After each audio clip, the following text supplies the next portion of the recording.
यह video first semester के student के लिए काफ़ी ज़्यादा इंपॉर्टेंट होने वाला है, क्योंकि आज के इस वीडियो के माध्यम से हम अध्याय 3 कार्य शक्ति एवं ऊर्जा के सभी अति लघु उत्तरीय प्रश्न के बारे में डिस्कशन करेंगे।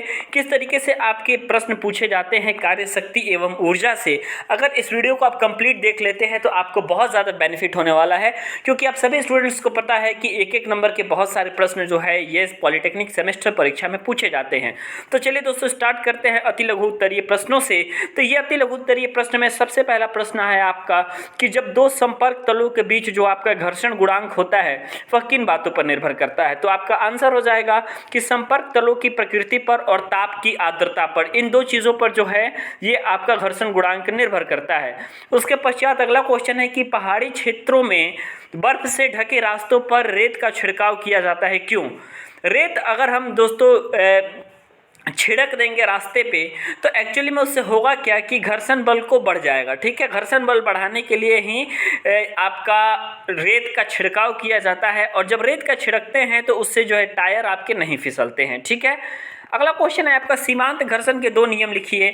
तो सीमांत घर्षण का पहला नियम होता है ये कि सीमांत घर्षण बल जो होता है ये अभिलंब प्रतिक्रिया आर के जो होता है ये अनुक्रमानुपाती होती है, डायरेक्टली प्रोपोर्शनल होता है। ठीक है, सीमांत घर्षण बल जो होता है ये अभिलंब प्रतिक्रिया आर के अनुक्रमानुपाती होता है। अगला ये होता है कि सीमांत घर्षण बल की जो दिशा होती है हमेशा सापेक्ष गति के विपरीत होती है, मतलब कि जिस दिशा में हमारी गति हो रही है उस गति की दिशा के विपरीत जो होगी ये सीमांत घर्षण बल की दिशा होगी।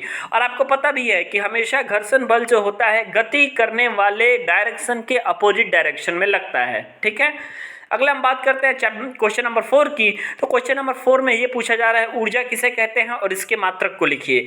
ऊर्जा किसे कहते हैं, सिंपली आपको पता करना है कि कार्य करने की क्षमता को ऊर्जा कहते हैं और इसका मात्रक कैलोरी होता है। अगला क्वेश्चन है आपका क्वेश्चन नंबर 5, शक्ति किसे कहते हैं इसका मात्रक बताइए।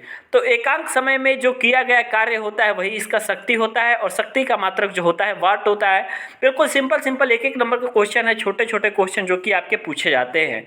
अगला क्वेश्चन है आप लोग का कार्य किसे कहते हैं। देखिए अगर कार्य किसे कहते हैं, शक्ति किसे कहते हैं, ऊर्जा किसे कहते हैं, इसमें से इन तीनों में से एक डेफिनेशन जो है आपका एक नंबर में फिक्स रहता है।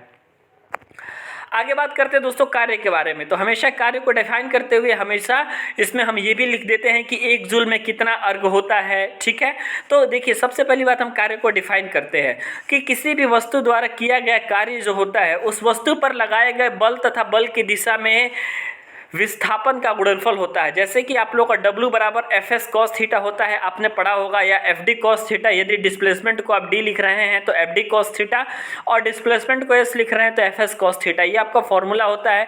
इसका SI मात्रक जो होता है दोस्तों ये जूल होता है, और किसी भी वस्तु पर जब हम F बल लगाएंगे तो थीटा कोण यदि वस्तु विस्थापित D हो जाती है तो उस स्थिति में W बराबर FD cos थीटा जो हमने आपको बता दिया।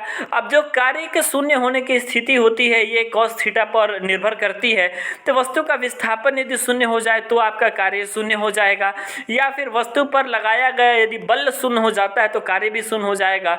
एवं इसके अलावा मैं बात करूं बल तथा विस्थापन यदि परस्पर लंबवत होंगे तो उस स्थिति में भी आपका कार्य शून्य होगा, अर्थात थीटा डिग्री यदि आपका 90 डिग्री पे होगा तो भी कार्य आपके शून्य होने की संभावना है, और कार्य शून्य हो जाती है जब आपकी cos 90 की वैल्यू इज इक्वल टू आपका 0 हो जाता है। तो नेक्स्ट आपका घर्षण के प्रकार पूछा जा रहा है जो कि हमने ऑलरेडी वीडियो के माध्यम से बता दिया है। अब सभी स्टूडेंट से ये कहना है कि इतने सारे क्वेश्चन यदि आप तैयार कर लेते हैं इसका मतलब आपने अति लघु उत्तरीय प्रश्न चैप्टर नंबर 3 कार्य शक्ति एवं ऊर्जा के तैयार कर लिया। तो वीडियो कैसा लगा दोस्तों आप हमें कमेंट करके जरूर बताएं।